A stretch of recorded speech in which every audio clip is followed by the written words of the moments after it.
नमस्कार, मेरा नाम सम्राट भारती। आज मैं फिर से रेसिडेंशियल जवाहर स्कूल चैनल पे हूँ।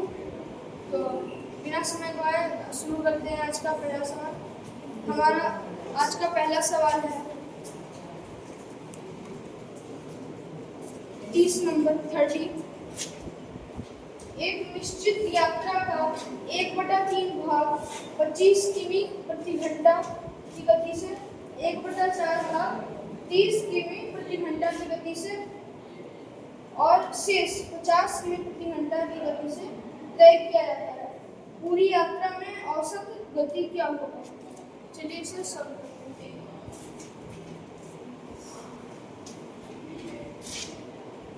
मान लेते हैं कि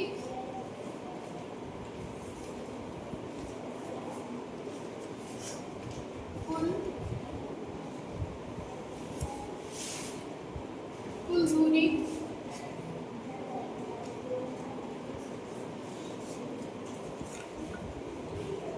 x है।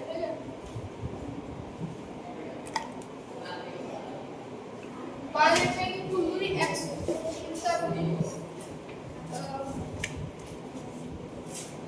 तो अब 1/3 चला जाता है, फिर 1/4 भाग चला जाता है दूरी का। तो 1 किलोमीटर का 1/3 मतलब 1/3। अब 1 किलोमीटर का 1/4 मीन्स 1/4। 1 किलोमीटर ये और इसका चौथा भाग मतलब 1/4। अब बाकी का दूरी जो है 50 किलोमीटर गति से चलाता है चुनना। अब दूरी किस निकालेंगे?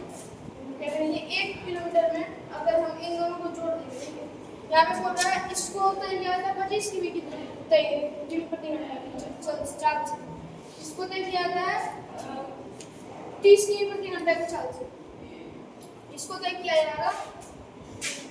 यहाँ पे हो गया। अब देखिए बोल रहा शेष को तय किया जा रहा है 50 किमी प्रति घंटा की। तो ये दोनों को तय कर लिया है, बच गया हमारा। इन दोनों को क्या करेंगे? जोड़ देंगे। इसे कैसे समझिए? अगर ये पूरा दूरी है, कुल दूरी 1 किलोमीटर, अगर यहाँ से यहाँ तक तय किया गया, फिर यहाँ से यहाँ तक तय किया गया। अब हम बोल रहे हैं इसका मान क्या, इसका मान कैसे निकालेंगे? तो हम निकालेंगे क्या? पहले तो इन दोनों को जोड़ के इसमें पूरा में घटा देंगे, तो हमारा ये निकल जाएगा। मतलब ये दोनों तो आ गए एक साथ और ये टोटल है, तो टोटल में घटा दिया, कितना बच गया। उम्मीद करता हूँ इतना तो समझ में आ गया हो। अब यहाँ पे हो गया इसका मान 1 घटाव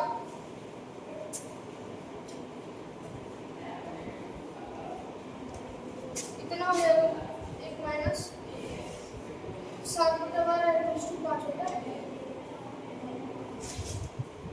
ये हो गया हमारा मीन्स 5/12। यहाँ पे लिख देंगे हम 5/12।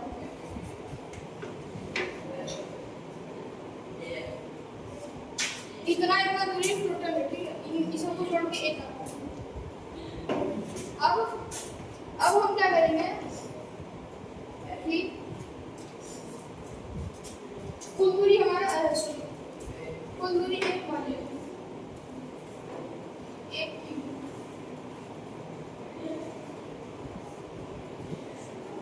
कुल दूरी 1 किलोमीटर।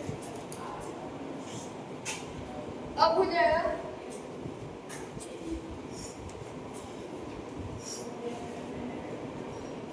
इसका 1/3 भाग 25 की गति से। तो समय हमारा, अब हमें पूछ रहा है औसत गति पूछ रहा है। पहले तो हम समय निकालेंगे, तो 1 या दूरी बटा 4। तो दूरी 1/3 का है ना, नीचे 25 करके जोड़ 1/4 है ना, और 30, ये 30 किमी प्रति घंटा की चाल से जोड़ 5/12 होना, इसको 50 किमी प्रति घंटा की चाल। अब इन सबको जोड़ के ये हमारा आ जाएगा। अगर हम इन सबको जोड़ देंगे तो हमारा आ जाएगा समय। तो समय यहाँ पे लिखेंगे कुल समय कुल समय बराबर करना जाएगा। अब इन सबको गुना करते हैं, यहाँ पे गुना करिएगा, यहाँ पे आएगा 75, यहाँ पे आएगा 120 और अब 5 से कट के 10 हो गया, यहाँ भी हो गया 120।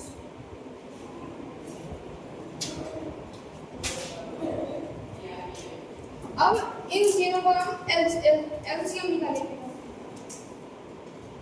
तो हमारा आ जाएगा 600।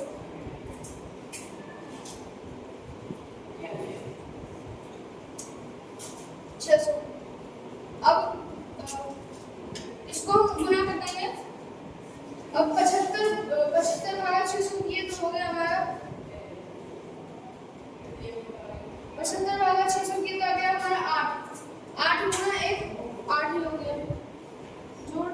अब 120 भागा 600 करेंगे तो हो गया 5, फिर से 120 भागा 600 करेंगे आ गया हमारा 5 5 10 अरे 18/600। अब ये लग जाएगा हमारा 6 3 18, 6 से लग गया ये 100 मीन्स हमारा कुल समय आ गया 3/100। 3/100 हमारा कुल समय है। अब हमें निकालना है औसत चाल, यहाँ पे लिखेंगे औसत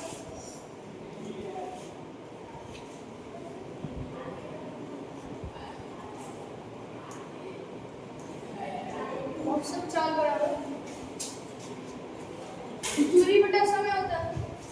तो दूरी 1 किलोमीटर है, समय टोटल लग गया 3/100, यहाँ भी जाएंगे 3/100, 100 चला जाएगा ऊपर, 3 रहेगा नीचे, हो गया हमारा 33 गुना लेता है किलोमीटर प्रति घंटा। उम्मीद करते हैं सवाल आप लोगों को समझ में आ गया।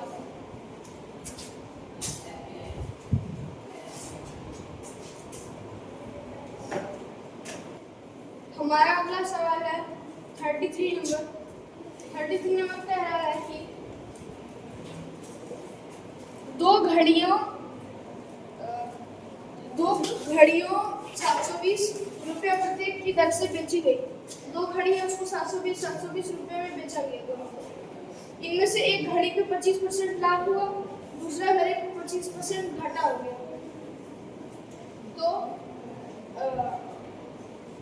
तो हमें निकालना है संपूर्ण लेन देन में कितना प्रतिशत लाभ या हानि होगा। चलिए इसे सॉल्व करते हैं। देखिए पहला घड़ी का एसपी, दोनों घड़ी का एसपी सेम है 720 रुपये 720 रुपये। दुकानदार पहला को भी 720 में बेचा, सेकेंड को भी 720 में बेचा। तो एसपी हमारा हो गया 720 रुपये। इस पे अब पहला घड़ी पे हमारा लाभ आ रहा है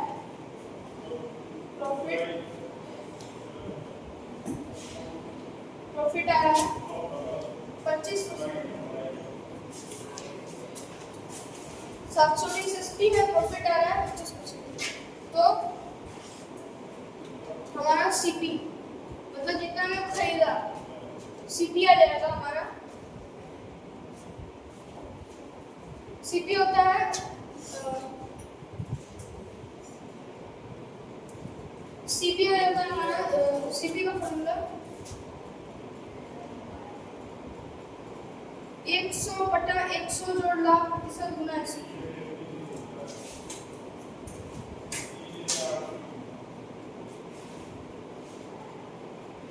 लाभ परसेंट कितना गुना एसपी। तो 100 जोड़ 25 कर देंगे तो 125 हो गया गुना एसपी हमारा 720 है।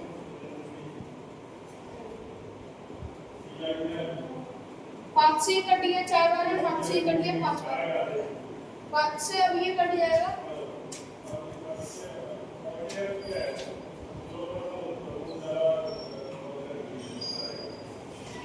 144। अब इन दोनों को गुना कर दिया तो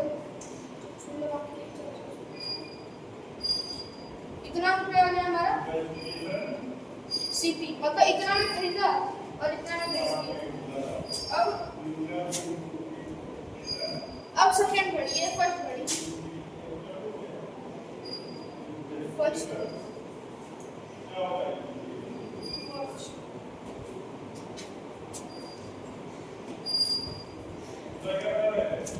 ये पहला वॉच का था।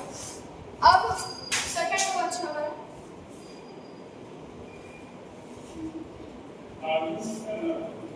दूसरा जो घड़ी है उसका एसपी है वही 720 और इस बार हुआ हानि तो लॉस बराबर हमारा है 25%। लॉस भी इतना हम सीपी निकालेंगे तो ये हमारा 100 बटा 100 घटा अब हानि कितना होगा 25 का गुना इसको सॉल्व करेंगे 100 बटा घटा दिए 75 हो गया 125 घटा 75 और एसपी हो गया हमारा 720। अब ये 25 से कट गया 4 और 25 से कट गया 3 और 3 से कट जाएगा 3 गुना 6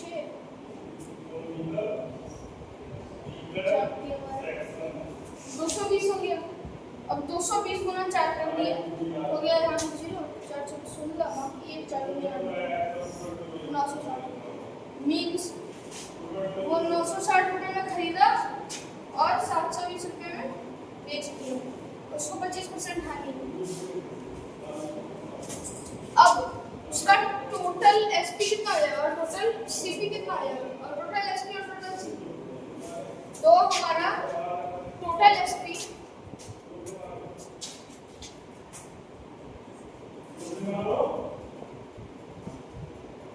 बराबर हो गया 720 से फिर से 720 तो 720 गुना 2 कर दिए हो गया हमारा 1640 रुपये। अब टोटल सीपी कष्ट हो गया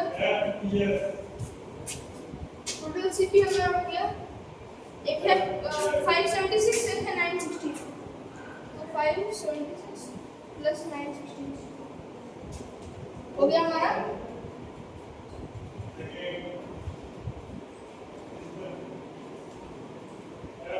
1536 रुपया। अब 1536 उसको टोटल खरीदने में ही लग गया और वो बेच रहा है 1440 रुपये में तो उसका हो गया हानि हो गया तो लॉस बराबर हो गया हमारा लॉस बराबर 1536 घटा 1440 हो गया ये 6 और ये 13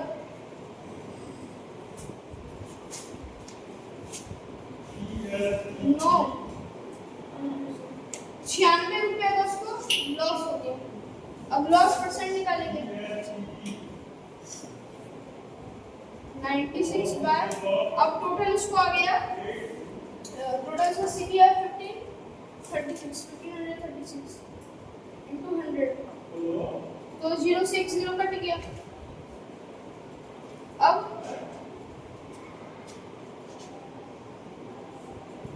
हम क्या करेंगे इन दोनों को 96 और 153 को घटाएंगे तो 96 और 153 हमारा कट जाएगा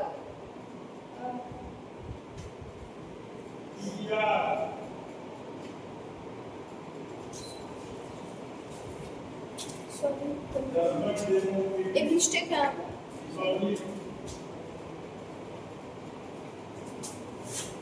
तो ये हम हो जाएगा 96 by 15 and 36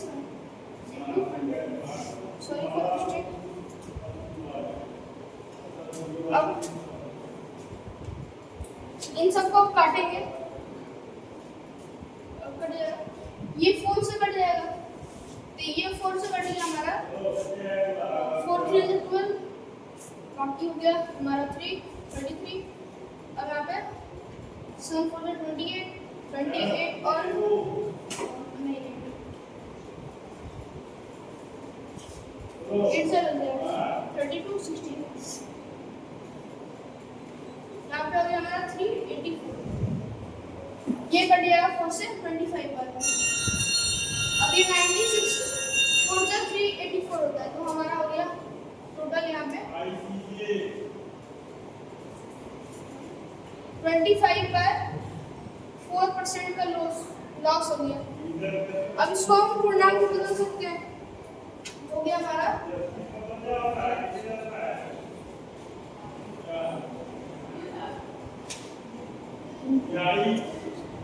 उम्मीद करता है सवाल आप लोगों को समझ में आ गया।